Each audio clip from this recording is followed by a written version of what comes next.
الإسلام بشرى إننا نلمح فجرا في شباب قد أشادوا صحوة للدين كبرى.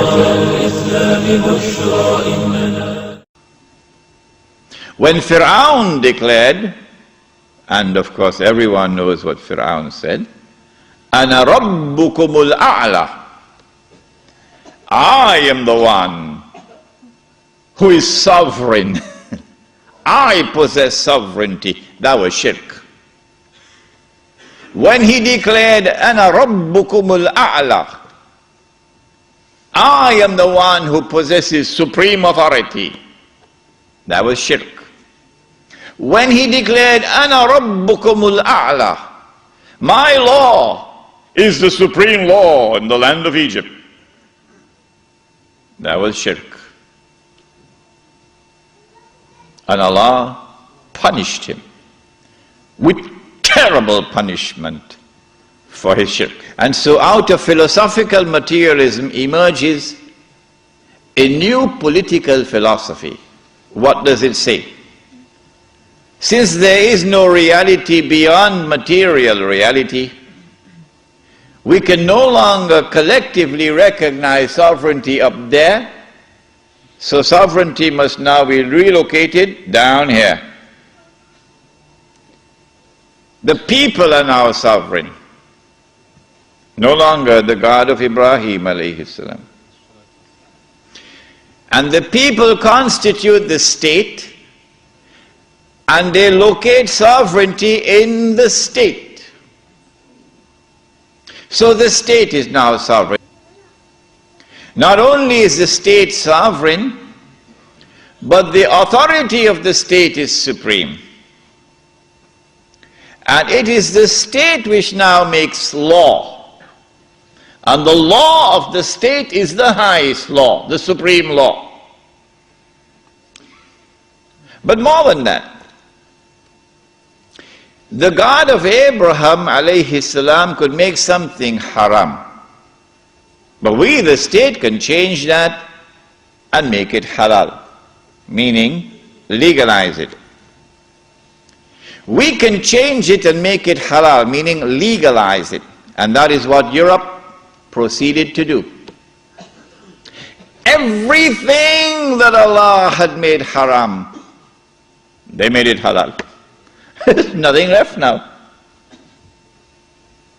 When they declared that sovereignty belonged to them, not to Allah, that was shirk. It was shirk for Fir'aun, it is shirk for them. When they declared that the authority of the state is supreme, that was shirk.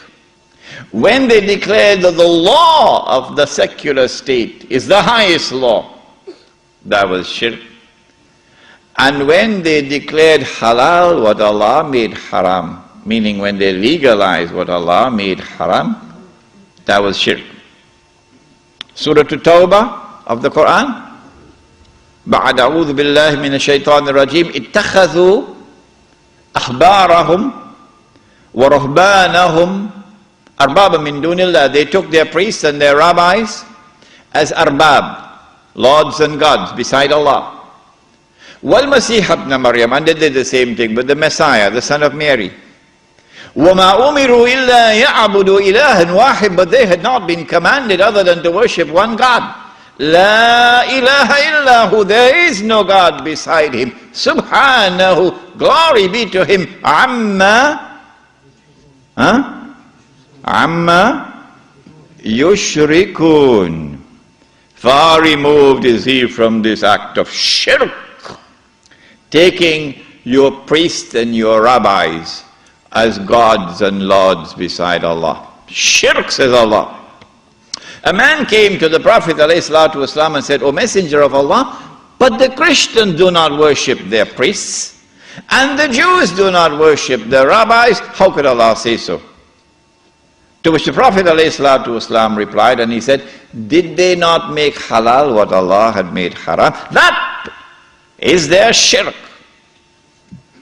My question tonight, Lakemba, is this. If the priest and the rabbi make halal what Allah made haram, and that is shirk, then if the government does the same thing, would it not?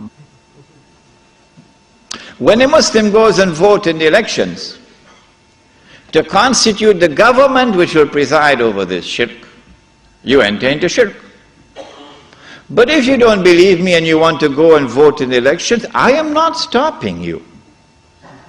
So don't let there be any bad blood between us. I'm not stopping you. But when you enter in the grave and you find that you've entered into shirk, do not plead ignorance, that's all. Stand up like a man and take it on that day. This is now the universal shirk that the Prophet ﷺ had prophesied.